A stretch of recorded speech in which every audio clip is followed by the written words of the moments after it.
নমস্কাৰ, মই প্ৰিয়াংকুৱে আপোনালোকলৈ নতুন এটা ভিডিঅ'লৈ স্বাগতম জনাইছোঁ। ইতিমধ্যে আপোনালোকে হয়তো অৱগত হৈছে ছ'চিয়েল মিডিয়া মাধ্যমত অৰ্থাৎ ফেচবুক মাধ্যমত আপোনালোকে হয়তো এটা ভইচ কল ৰেকৰ্ডিং নিশ্চয় আপোনালোকে শুনা পাইছে।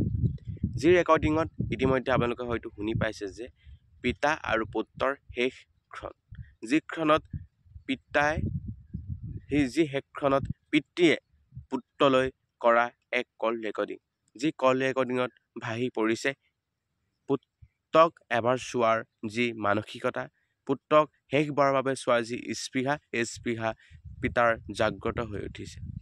আহকচোন আমি ভিডিঅ'টোৰ মাজলৈ আগবাঢ়োঁ আৰু মই যিবিলাক কথা ইয়াত ক'ব বিচাৰিম এই কথাবিলাক মোৰ নিজস্ব দৃষ্টিভংগী আৰু আপোনালোকে কি ভাবে কি বুজে নিশ্চয় কমেণ্ট মাধ্যমত অৱগত কৰিব বুলি মই ভাবিছোঁ। পোনপ্ৰথমে আমি এটা কথা ক'ব লাগিব যে পিতৃ মাতৃ সদায় আমাৰ বাবে চিৰস্মৰণীয়। যি পিতৃ মাতৃয়ে আমাৰ কি কৈছে একোটা সন্তানক দায়বদ্ধ সহকাৰে লালন পালন কৰি সৰুৰ পৰা ডাঙৰ দীঘল কৰিছে, তেনে এক পিতৃ মাতৃ যি পিতৃ মাতৃৰ পৰা আমি আমাৰ এই পৃথিৱীখন আমি এই সুন্দৰ পৃথিৱীখন আমি দেখা পালোঁ। সেই পিতৃ মাতৃক আমি যিমান যি নহ'লেও আমি শ্ৰদ্ধা আৰু ভক্তি কৰাটো বাঞ্ছনীয় এজন পুত্ৰ সন্তান হিচাপে। কিয়নো কৈছোঁ, সন্তান এগৰাকী কেতিয়াও পিতৃতকৈ ডাঙৰ হ'ব নোৱাৰে। পিতৃগৰাকীক আমি সদায় শ্ৰদ্ধা কৰিব লাগিব, সদায় ভক্তি কৰিব লাগিব। আৰু মাতৃগৰাকীকো ঠিক একেই।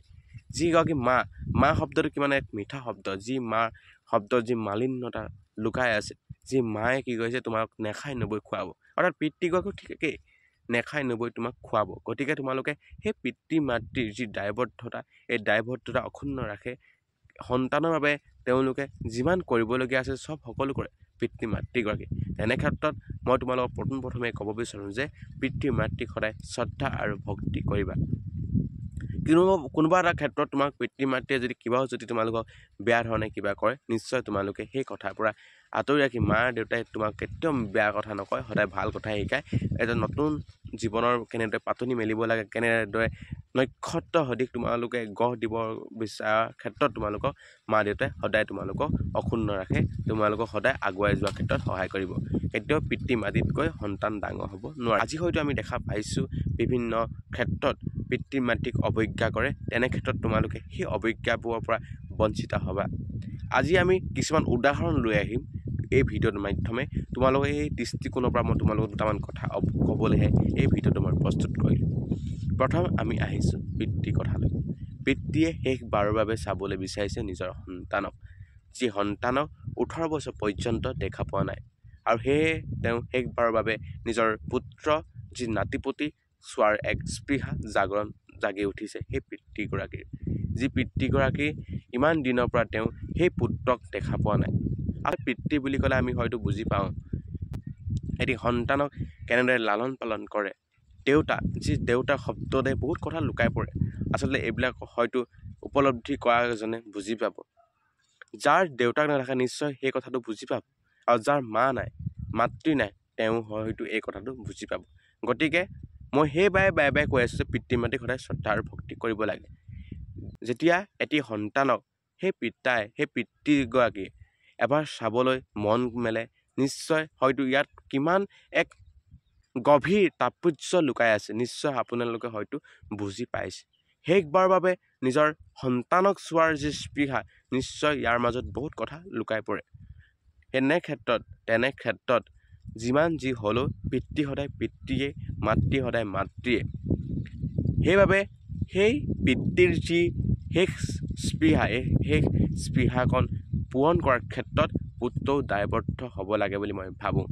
এইখিনিতে এই কথাটো ক'ব বিচাৰোঁ যে মই পোনপটীয়াকৈ সেই পিতৃগৰাকীৰ যি শেষক্ষণত মৃত্যুৰ আগমুহূৰ্তত যি তেওঁ বিচাৰিছিলে, সেই বিচৰা ক্ষণ নিশ্চয় পুত্ৰজনে পূৰণ কৰাৰ ক্ষেত্ৰত তেওঁ দায়বদ্ধতা হ'ব লাগিছিলে বুলি মই ভাবিছোঁ। এতিয়া আহিলোঁ পুত্ৰৰ কথাটোলৈ। ইতিমধ্যে আমি গম পাইছোঁ যে সেই সন্তান আৰু মাতৃগৰাকীক আৰু এগৰাকী বায়েকক কি কৈছিলে, সেই বাপেকে কি কৈছিলে, তেওঁলোকক ঘৰৰ পৰা উলিয়াই দিছিলে। মাতৃগৰাকীক মানসিকভাৱে নিৰ্যাতন চলাইছিলে, আৰু তেওঁ মদ খাই হ'লেও তেওঁ কি হৈছিলে, সেই বাপেকে সেই মাতৃগৰাকীক মানসিকভাৱে নিৰ্যাতন কৰি তেওঁলোকক ঘৰৰ পৰা ওলাই দিছিলে আৰু গালি ধমক দিছিলে। যি বাপেকে যিগৰাকী পত্নীক মানসিকভাৱে নিৰ্যাতন কৰিছিলে তেনে ক্ষেত্ৰত সেই পত্নীগৰাকী কাৰোবাৰ মাতৃ বুলি নিশ্চয় আপোনালোকে হয়তো গম পাইছে। তেনে ক্ষেত্ৰত এগৰাকী মাতৃক এনেদৰে মানসিক নিৰ্যাতন কৰাৰ ক্ষেত্ৰত কিছুমান গ্ৰহণযোগ্যতা নাথাকে। এটা কথা ক'ব বিচাৰোঁ যে মদ যি মানসিকভাৱে এক ভাৰসাম্যতা হেৰুৱাই পেলায়, যি মদ খাই যি মানসিকভাৱে অত্যাচাৰ কৰে, তেনে ক্ষেত্ৰত সেই বাপেকগৰাকী সেই বাপেক হিচাপে নিজৰ দায়বদ্ধতা যদি পাহৰি যায়, তেনে কি হৈছে সেই পুত্ৰও নিজৰ বাপেকৰ যিখিনি কাৰ্যক সেই কাৰ্যক কেতিয়াও শলাগিব নিবিচাৰে।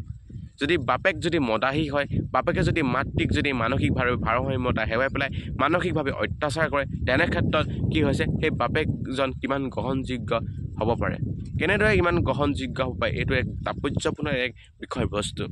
তেনে ক্ষেত্ৰত সেই পিতৃগৰাকীয়েও উপলব্ধি কৰা উচিত যে মাতৃগৰাকীক এনেদৰে মানসিক নিৰ্যাতন আৰু কেনেদৰে ঘৰৰ পৰা উলিয়াই দিয়া পৰ্যন্ত এক অপৰাধযোগ্য কাম কৰিছে বুলি মই ভাবিছোঁ। সেই ঘটনাটো আলম লৈ আপোনালোকৰ মাজত মই এই কথাটোৱে ক'ব বিচাৰোঁ যে আমি সমাজখন বৰ্তি থাকিবলৈ এৰা ধৰাৰ মাজে চলিব লাগিব পোনপ্ৰথমে। এতিয়া আমি প্ৰথম দেখিলোঁ পিতৃ আৰু পুত্ৰৰ যি ভাষ্যৰ মাজত কিছুমান কথা লুকাই আছে। গতিকে এই কথাটোৱে ক'ব বিচাৰোঁ যে পিতৃ মাতৃক হেয় জ্ঞান কেতিয়াও কৰিব নালাগে। শেষত মই আপোনালোকক এই কথাটোকে অৱগত কৰিব বিচাৰোঁ যে সকলোৱে বুজাবুজি মূল প্ৰথম উদ্দেশ্য। কাৰণ মানসিকভাৱে অত্যাচাৰ আজিৰ দিনত কোনেও সহ্য কৰিব নিবিচাৰে আৰু বাপেক হিচাপেও সেই দায়বদ্ধতাখিনি নিজৰ পত্নীক যিখিনি দায়বদ্ধতা দিব লাগে, পুত্ৰক যিদৰে দায়বদ্ধতা দিব লাগে তেনেদৰে দিয়ক বুলি মই ভাবিছোঁ। মানসিকভাৱে অত্যাচাৰ লগতে মদ খাই মানসিক নিৰ্যাতন এক অপৰাধ, যি অপৰাধৰ ফলত কি হৈছে আজি সেই পিতৃগৰাকীক চাবলৈ শেষ পৰ্যায়ত চাবলৈ কি হৈছে আজি অপাৰক হ'ল। শেষ পৰ্যায়ত চাবলৈ কি হৈছে তেওঁলোকে চাব নোৱাৰিলে, কাৰণ তেওঁলোকৰ মাতৃগৰাকী বিশেষভাৱে অসুস্থ হৈ আছে। তেনে ক্ষেত্ৰত তেওঁ এজন পেছাত ডাক্তৰ হিচাপে তেওঁ আহিব পৰা নাছিলে। গতিকে এক কৰুণ গাথা বুলি মই ক'ব বিচাৰোঁ। এনে কৰুণ গাথা যাতে দুনাই নহওক, আজি সমাজত এনেকুৱা ধৰণৰ যাতে নহওক। আৰু এটা কথা মই আপোনালোকক এইখিনিতে ক'ব বিচাৰোঁ যে বৃদ্ধাশ্ৰমৰ ক্ষেত্ৰত এক গ্ৰহণযোগ্যতা মই গ্ৰহণযোগ্যতা বুলি মই নাভাবোঁ। বৃদ্ধাশ্ৰমত কিয় থাকিব লাগে? যদি পিতৃ মাতৃক যদি আমি বৃদ্ধাশ্ৰমৰ যদি আলহীয়ে কৰোঁ, তেনে ক্ষেত্ৰত তোমাৰ পুত্ৰ হিচাপে তোমাৰ এই দায়বদ্ধতাখন একেবাৰে নাই। তুমি পুত্ৰ হিচাপে তুমি কলংক বুলি মই ক'ব বিচাৰোঁ। কাৰণ কিয়নো কৈছোঁ, এগৰাকী পিতৃ মাতৃক যদি তুমি যদি পুত্ৰ হিচাপে যদি তুমি যদি থ'ব বিচৰা, যদি বৃদ্ধাশ্ৰমৰ আলহী কৰিব বিচৰা নিশ্চয় তোমাক সেই পুত্ৰ হিচাপে মই ঘৃণনীয় বুলি ভাবোঁ। কাৰণ নিজৰ পিতৃ মাতৃক পুত্ৰ হিচাপে সেই দায়বদ্ধতাখন আমি সদায় অক্ষুণ্ণ ৰাখিব লাগে বুলি মই ভাবিছোঁ। গতিকে এইটোৱে আছিল মোৰ এটা সৰু ভিডিঅ'। মই নিজস্ব যিখিনি দৃষ্টিভংগী, এই দৃষ্টিভংগী মই প্ৰকাশ কৰিলোঁ। ভিডিঅ'টো আজিলৈ ইমানেই। ধন্যবাদ। জয় অসম।